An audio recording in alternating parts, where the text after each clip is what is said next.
Hey y'all, how you doing? Welcome to my channel. If you have not been here before, please like, share, and subscribe, and you know the YouTuber drill.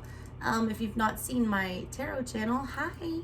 I'm everyone's favorite weird Italian witchy cousin, the Southern Strega. Go check that out. Links in the description box below and on my main page. We are doing a tarot unboxing today as part of my 25 days of tarot on my main channel page there where I do all my readings. Every day I'm flexing on a deck, unboxing something new that I've not used before on there and giving y'all readings with it. I'm sharing the unboxings and the reveals on this page. Readings will be on the other one. I know it's a little confusing, but you know, I just started this channel on the 1st.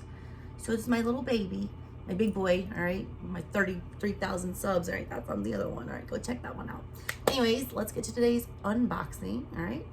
The deck that we have today, I know nothing about. I have never seen anyone use it. It's very unassuming. All right, here it is.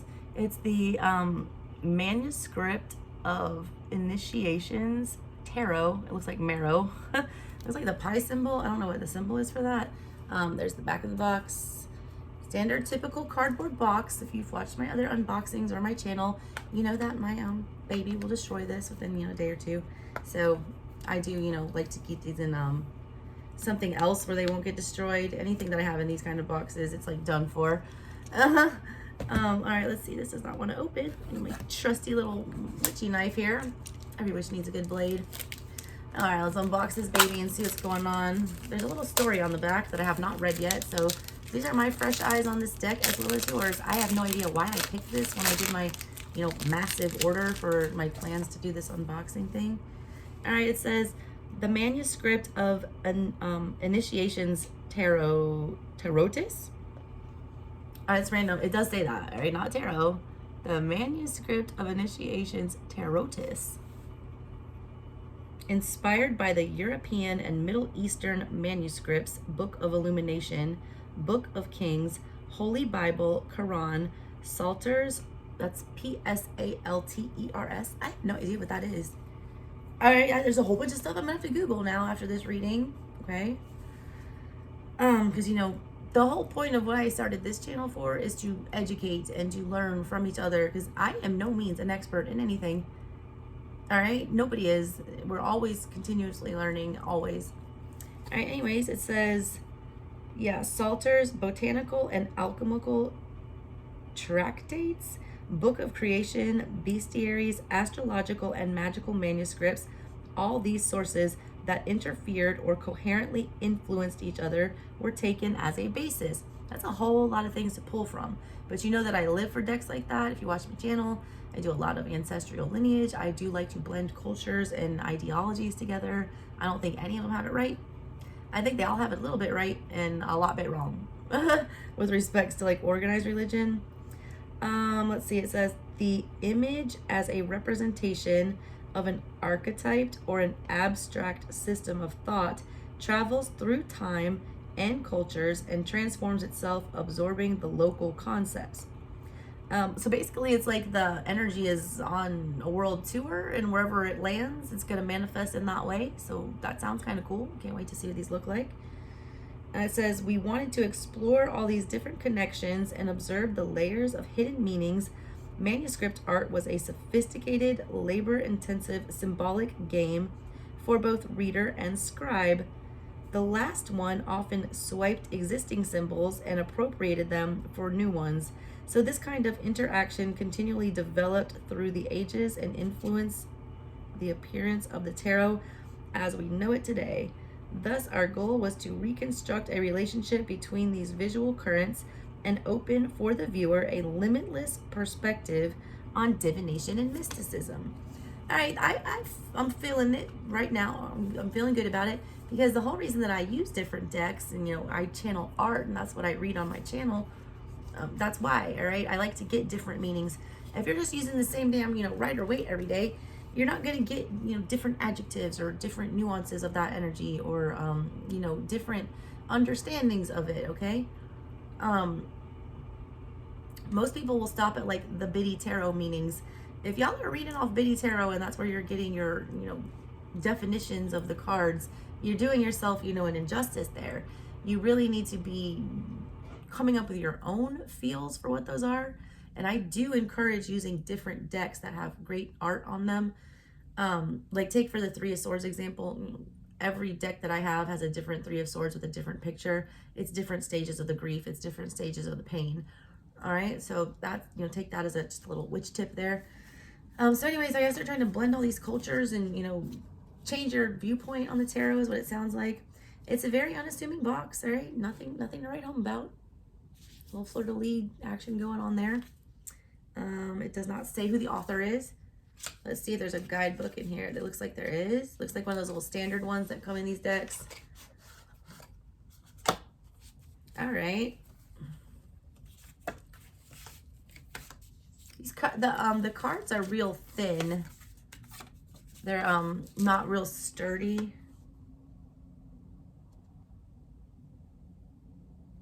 Interesting.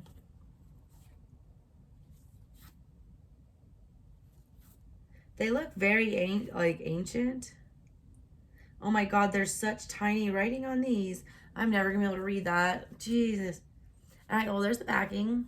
Okay. Let's take a look at this book before we do the reveal. The Manuscript of Initiations Tarot. Copyright by Dark Siniver. That name right there. Dark Siniver. I don't know if that's a pen name or if this, you know, person's named themselves that. I did, you know, to be honest with you, I keep it 100 with all my stuff. I feel like the back of the box, the way they were explaining it, they were trying to come across like really woke. Yeah, I don't know. I like things to be accessible, all right, to people.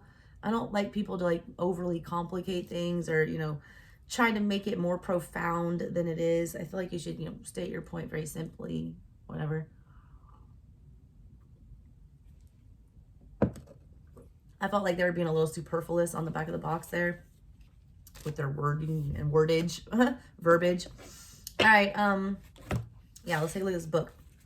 Manuscript of Initiations Tarot. A little thanks there. Intro. The traces of what we today know as tarot cards can be seen in the late 14th century at least. These decks were used for games and contained 4 suits: cups, staves, wands, discs or coins, and swords. But in the middle of the 1400s, Italian artists started to paint additional cards in order to enrich existed decks. These additional trump cards, all right, were usually painted for wealthy families, which commissioned unique sets of cards, often depicted their family members. The deck of the Visconti, if you're a tarot fan, you've heard of the Visconti tarot. That's like one of the oldest known tarots in the world. There is like, I'll get into this in more depth later. I'm wanting to stir this pot for a while because people keep trying to take the shine from Italians for, you know, inventing the tarot and stuff like that. There were a lot of, you know, playing cards and different ways of divining and divination and things like that before the actual tarot as you know it today was invented. But big facts, all right, the people, all right, who added the major arcana, which they just said here, were the Italians. The deck that you know today, you know, Fool, Magician, Emperor, that is all Italian stuff, all right? And there are, you know, there is evidence of those decks, like he's saying 14th century, like right around the 1500s, where they, you know, did find some of these ancient decks. They're on display in museums like all over the world. I think there's one in New York, a couple of those cards from a Visconti deck. But they were like literally hand painted, like beautiful works of art. And they used it as a game. They didn't use it for fortune telling. The game that they use it for was tarocchino or tarocchino. It's kind of like, if you remember when you were a little kid, a girl like me growing up 80s, 90s, we used to play MASH, all right? You get a little piece of paper, and you write M-A-S-H at the top, mansion, apartment, shack, or house. And then you have like sections for like your husband, your car, your job, whatever. And you list 3 categories, and then you have someone pick a number, whatever. You're trying to predict your future love life, all right? That is divination. Whenever you're doing something randomly, all right, to try to, you know, look into something that could possibly happen in the future, that I didn't even realize when I was doing all that MASH stuff that was the early phases of tarot. You know, I didn't know that. And you know what, actually, do I have that deck here? I have one of those decks, all right? It looks nothing, and I mean nothing like a tarot deck at all. Even know where that deck is. I'll feature that one on another day. but they're weird looking cards. Like one will just have a bunch of geographies on it or whatever. Anyways, they're correct in their history, at least here. I was about to do another deck today where they were straight up saying it was all Egyptian. I'm like, don't get me started. It's Aleister Crowley trying to, sell his narrative to people with that shit. He wanted to be, so esoteric, and a lot of Egypt fanatics just really want that title for whatever reason. But I'll give you, truth, okay? I am a licensed attorney. I base my assessments on facts. All of the arguments for the Egyptian roots of the tarot are based in speculation. There is no concrete evidence whatsoever. Not even any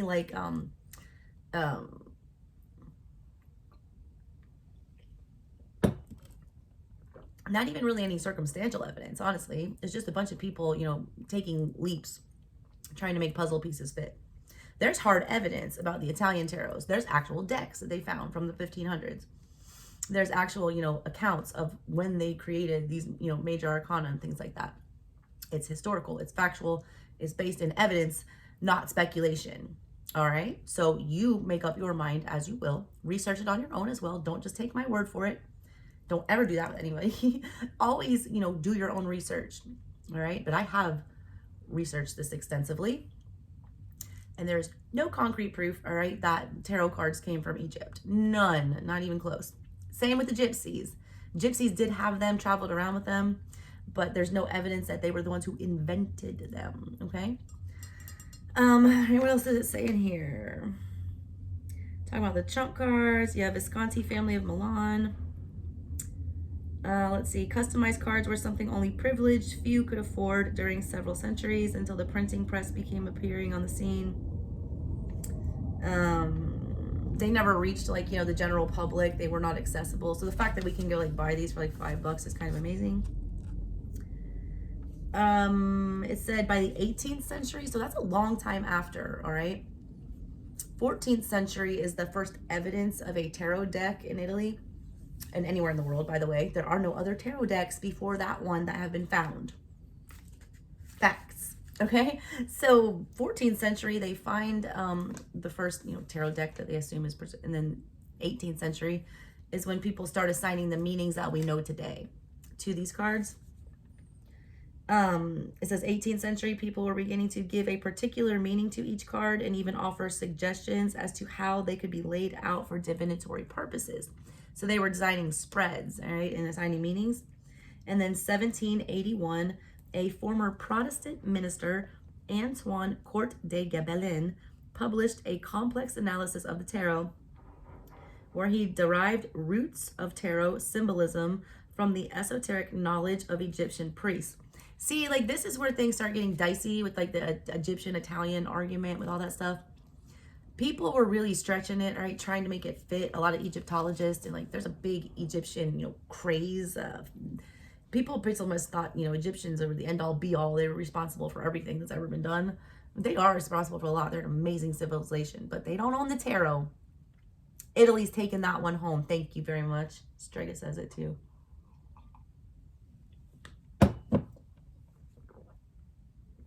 All right, so he's imposing his philosophy here about these symbolisms and how they relate to hieroglyphics and things that they found back in ancient Egypt, trying to make the link there.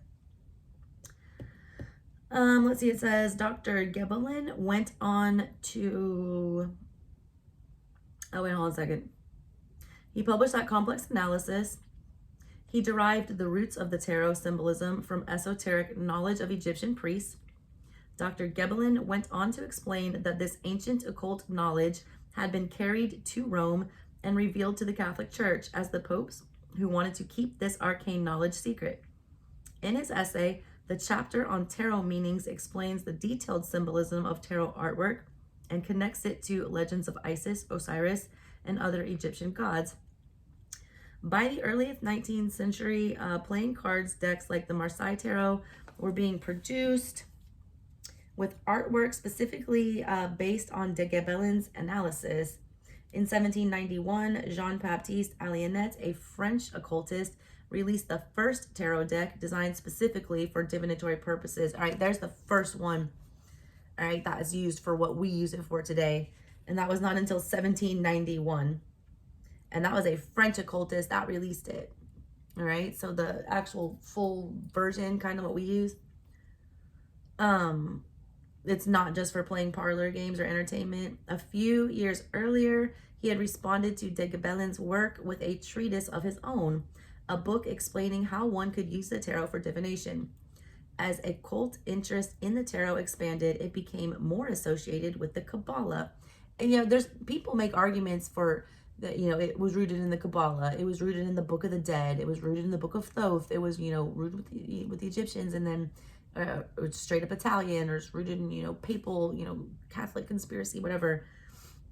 Nobody, the truth is, all right, nobody knows for sure where it all started. My theory, okay, is that because all these places that they're alleging, all right, if you look at a map, Italy, okay, like the toe of the boot dips down. That's where my family's from. The toe of the boot, down there in Calabria. Hey guys, that touches the Mediterranean Sea. Right across the sea, right there is Northern Africa. To the other side, it's Egypt, Saudi Arabia. Middle East, all that. Turkey, Greece, over on that side. The Mediterranean Sea connected everybody. Everyone was moving on that sea. Everyone was exchanging cultures, ideas. I feel like, all right, what the tarot is very much like what happened with hoodoo. Hoodoo religion and practice and spirituality and tenets and things like that came about because people were uprooted from Africa, brought transatlantic slave trade over to North America, where they mingled with indigenous people, Christians, Native Americans, Aztecs, Creole, Cajun, voodoo people. All of them took all of their esoteric beliefs, religions, tenets, gods, goddesses, whatever, and mangled it all up, jumbled it all up into hoodoo. Well, hoodoo pulls from all of those. I feel like the tarot as we know it today also does that. And I feel like all of these people had some kind of hand in it because they were all too, interrelated. I feel like it is an amalgamation of probably a bunch of different philosophies. I don't think one true, thing can claim the whole thing. But as far as decks that we know today, it's all based on the Italian gameplay that they were doing. All right, that's what they were using it for. They're making funny romance things and stuff like that. They're basically creating like novellas, like a telenovela, like soap opera type stuff with playing cards. They're coming up with the stories themselves. Okay, so there's that. Let's see, what else do I want to read from this?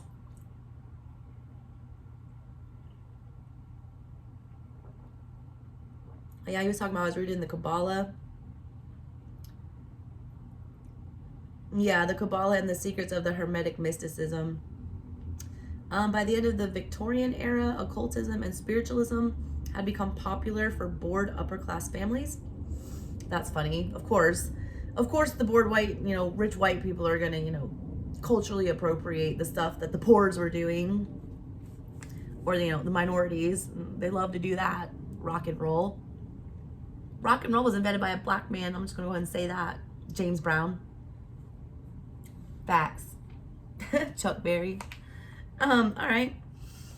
So, yeah, that's when all the rich upper class people started, getting into it.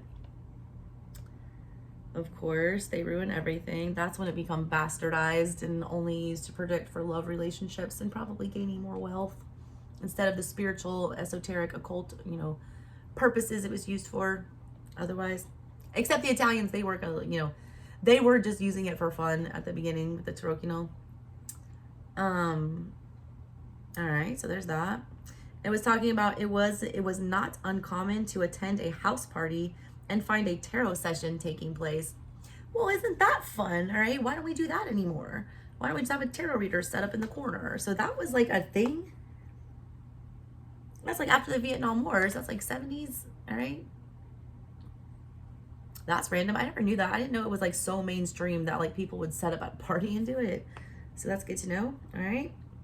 Arthur Edward Waite is credited with the Renaissance of the Tarot in the 20th century. He commissioned, that's a Rider-Smith Waite, or yeah, the Rider-Waite deck.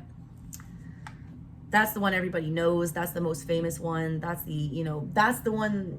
Really, the Visconti is the OG original gangster tarot deck, the hand painted ones that the, you know, nobles had in Italy. But as far as pop culture and mainstream, the OG deck that everyone grew widely accepted and knows to understand and knows the symbolism and that, you know, held and that was most popular is the, you know, Smith Rider Waite deck.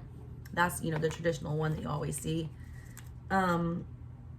So yeah, there's Arthur Edward Waite. He was credited with the Renaissance of the Tarot. He like revived it.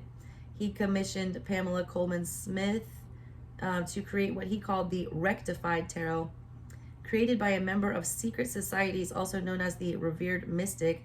Waite's version has been widely accepted as the standard and is by far the most popular. And I do recommend that deck for any of you novice people that are starting off that do not have any idea how to read tarot. You need to get a solid grasp on that Smith Rider Waite deck, all right? That is kind of where, if you have that down and you know those energies and those pictures and those associations, you can then expound on any other deck that you get. But that's the one that you need to really hone in on, all right? If you want to actually get really good at tarot reading, that is industry standard. That is, you know, internationally accepted standard. That is a deck that everybody knows. Anyone that's read tarot, pretty much, they've either used that deck or a pack of playing cards, because you can also use playing cards, you know, to divine with. But that is the one that you need to start with. It is so cheap, you can get it anywhere. And basically every other deck that you see, all right, like this, it's all riffed off of that deck, okay? So yeah, there's that. Yeah, it's the most popular. It's widely accepted. The Manuscript of Initiations Tarot. All right, that's the one that we're, you know, looking at today. It's inspired by the European and Middle Eastern manuscripts. We already read all that. That's on the back. Image is archetype. Wanted to explore the different connections and hidden meanings. All right, so step by step, continuing the previous religious and mystical traditions that the West developed its own. Oh, what is it? The writing in this is really bad. I'm just going to say that. I don't know who edited their book, all right, for continuity and clarity, but it needs editing. It needs parsing down. They're using too many words and they're using them in a weird verbiage and weird tenses. So that is one thing that I need to make a note of. The book is a little difficult to read. And look, I got a doctorate degree and I'm a trained litigator. I'm not any dummy. I can read anything, right? And this is just awkward, the way that the sentence, some of them are structured at least. Yeah, so it's riffing off all that stuff.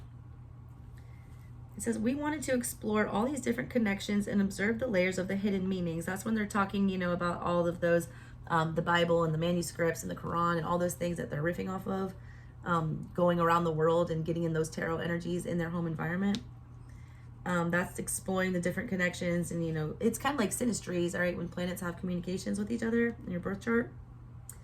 It says, step by step, continuing the previous religious and mystical traditions, the West developed its own complex visual language. Elaborately detailed ornaments and random sketches, alchemical astrological schemes, the drawings and other marks made along the edge pages, so-called marginalia. Oh, okay, got it. All right, see, look, there's borders around all these. That's what they're talking about here, the edge pages. What does it say about those? They have elaborately detailed ornaments and random sketches, alchemical symbols and astrological schemes, drawings and other markers that are made along, you know, the pages on the outside lines there. They reveal us a vast amount of the informational flux in which manuscripts circulated. Some of them had a clear purpose, but in other manuscripts, the meaning of the drawings can be indecipherable. So basically, they're purposely throwing monkey wrenches into here is what it seems like. Some of them aren't supposed to make sense. Like, they are supposed to be nonsense. You're not supposed to be able to decipher them. You're supposed to be, you know, have to come up with your own meaning. You got to get creative here. You got to be the one that is the vessel that delivers the message. It's what your intuition tells you. Let's see here. There are countless examples of the rich imagery existed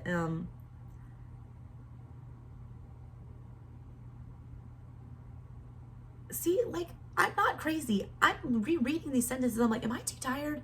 Did I not have enough coffee yet? Like, am I just, being illiterate this morning? I am not, okay?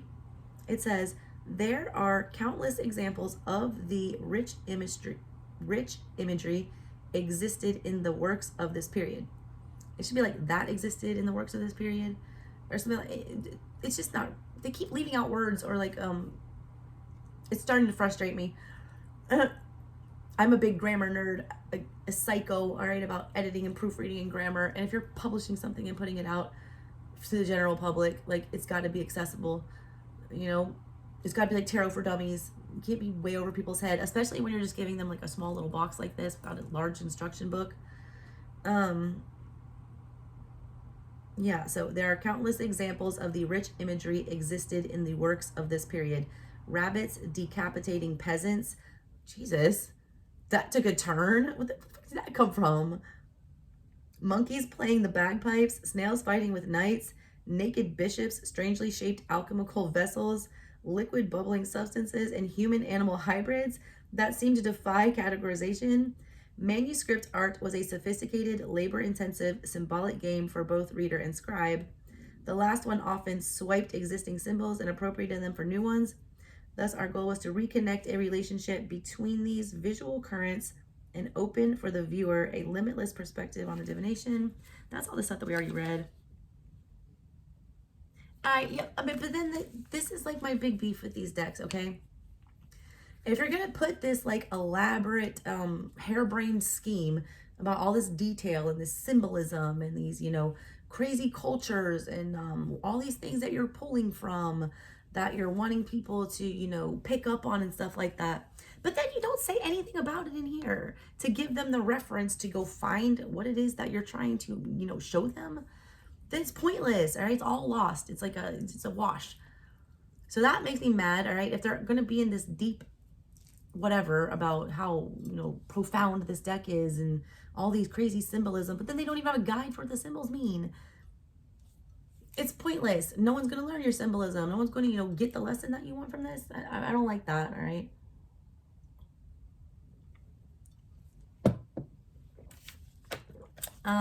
It doesn't give any special spreads. No special spreads. The descriptions of the cards are your basic. If you guys, buy tarot decks, almost every like cardboard box one that comes just like this individually has this same stupid little book with the same keywords. It's basically Bitty Tarot in book form here. So that book gets a big, no pasta pots for the book. Yeah, like Knight of Pentacles, utility, serviceableness. Why are we picking these words for the Knight of Pentacles?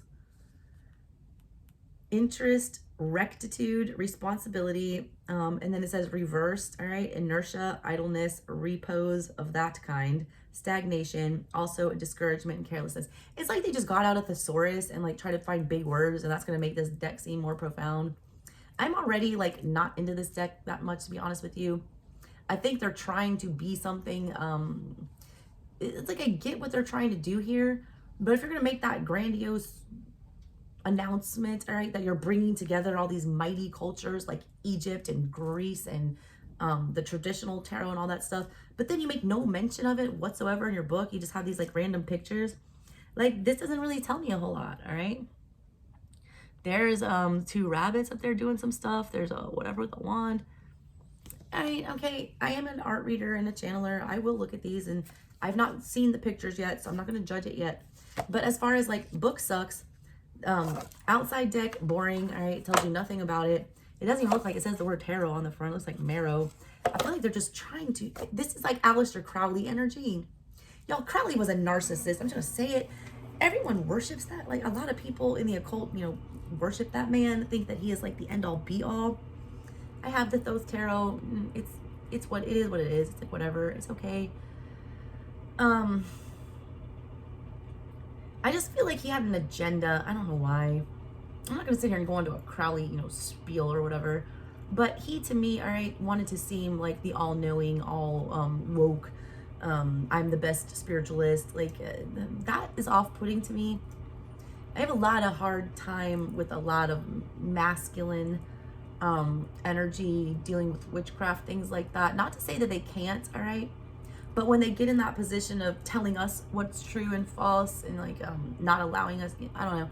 He had a very rigid construct, right? So much he broke off from, you know, Church of the Golden Dawn, wasn't it? And like started his Silver Star one or something like that. It was confrontational, to say the least. I feel like that was his deal though, all right? He was also like a sex maniac, let's be real about it. I feel like a lot of the shit that he was doing was kind of on some, what was that guy's name? David Koresh. Like, I'm gonna start my own church to get laid and like convince all these people that I'm like a crazy spiritually woke person. So I'm attractive otherwise. Like, I don't know. I just, I don't trust men. I don't want to be mean to you men, all right? But he was not in touch with his divine feminine. I don't feel like he was like straight up devil energy I get from that man. And he wasn't a Satanist, all right? I'm gonna say that. I don't want you to think that I'm saying that. It's not. Anyways, let me not go off on that tangent. Let's get to this, you know, unboxing here.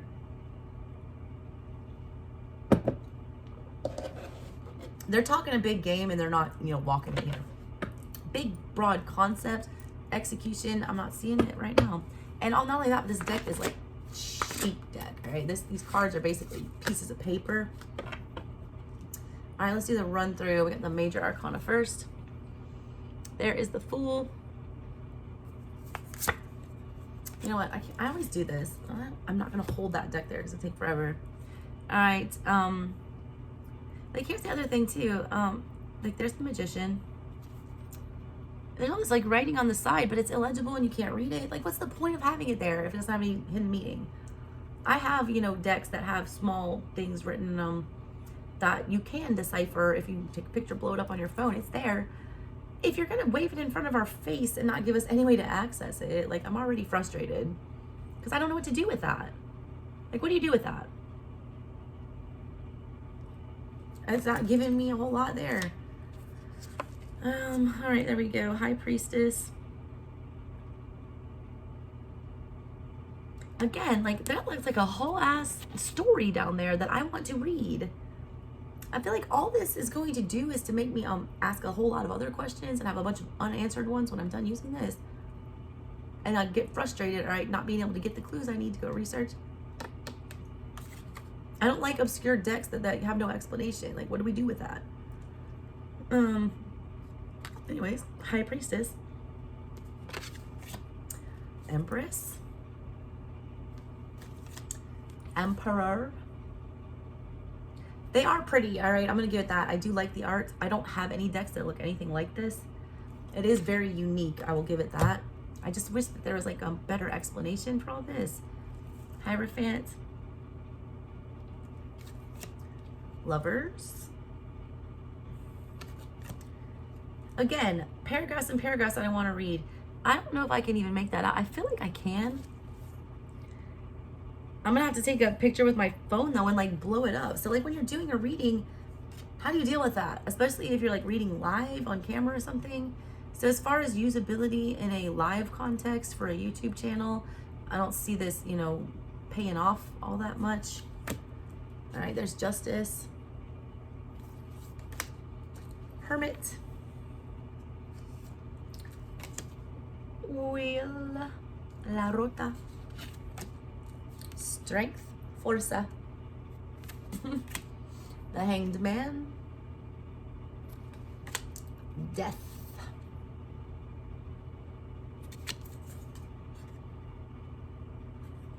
I mean, see? Death energy here. All right, we got a spider. We got another spider. Like, it looks like a lynx. Things swallowing things' heads. I mean, okay. Random.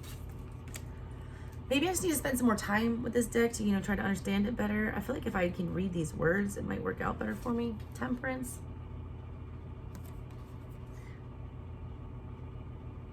Like, I want to know why the two horses on the bottom. Tell me. Tell me whose culture that is. Tell me why you put that symbol there. Tell me the purpose behind it. I feel like this is just phoning it in, all right? They had this very complex, grandiose concept. They, you know, drew up this really obscure art. And then they were just lazy. It's like they stopped. They're like, oh, we just got to print now. I mean, I have like books, all right, for some of these decks that I have that are like volumes. And I appreciate those people because they are really trying to bring something new to the game. I feel like this is just like proof of concept with this. It hasn't been all the way executed. It's almost like this was the test phase. They had the, you know, the idea. They made the, you know, mock-up deck is what this is. And now they really need to sit down and like do all the research and do the drafting and stuff like that. It feels incomplete. I don't know why I'm feeling that. Why is the devil like shooting a moon? There's a devil. Tower. The star. I do enjoy looking at the art. I'm not gonna, you know, front on that. It is beautiful. Moon. Sun. I also don't like that the pictures are so small because I read art. I want to see people's faces. I need to see their eyes. I need to see if their mouth is slightly turned up or slightly turned down. I need to know which direction they're looking. Everything is just very small and jumbled up in the middle. It's like they wasted half the space here. I want more art, all right, because the art is beautiful. And, you know, to put all these like weird indecipherable paragraphs, that's just like dangling, you know, the carrot in front of the rabbit. I don't like it. All right, the world. Ace of Cups. Bending over backwards there. That's crazy. 2. 3 of Cups. 4. 5. 6. 7. 8. 9. See how tiny the pictures are. And I'm like half blind anyways. I'm like 41 years old. I can't see shit. 10. Page. Knight. Queen. Ooh, King. What's next? Pentacles. Ace. 2. I actually like the minor arcana better than the major. 3, 4, 5. And that's weird. That never happens. 6, 7, 8, 9, 10. Page. Knight. Queen. King. That's weird. I'm going to go through the rest of them, but I need to look at something real fast, all right? Because I always, all right, major arcana are way better for me, but I'm looking at the camera and see, I do get a better energy from the minors. Yeah, see, I could get weird with the minor ones. Yeah, and that's a weird flex, all right? But I'm gonna give it, I appreciate it for that, all right? A lot of people make decks and just phone in the minor arcana altogether, all right? For like 6 of Pentacles, and there just won't be a picture. There'll just be 6 circles on there. And that to me is lazy, okay? That's just like, what's the point in creating a brand new deck if you're only just gonna draw up to, you know, 22 major arcana and then phone in the rest of it by just putting circles on a page? I don't like that. I feel like it's lazy, but they did not do that, all right? Every minor arcana here, well detailed, all right? So are the people, the kings, the queens, the knights. I like what they've done with those, all right? Yeah. All right, so that is a saving grace with this. I appreciate that. All right, let's keep going. Wands, ace, 2, 3, 4, 5, 6, 7, 8, 9, 10, page, knight, queen, king, and then swords. We got the ace. What is that? Little boy playing a violin. Cupid up in the corner. It is driving me batshit, all right, that I cannot read this. Why do you put words on something that cannot be read? Just to drive people insane. Woosah, deep breath. Okay. All right, two of swords. The 3. Humpty Dumpty, that's a good reference for that. 4. 5. 6. 7. 8. 9. 10. Page. Knight. Queen. King. All right, so that was the full unboxing of this deck. All right, honest opinions on this deck. I don't love it, I don't hate it.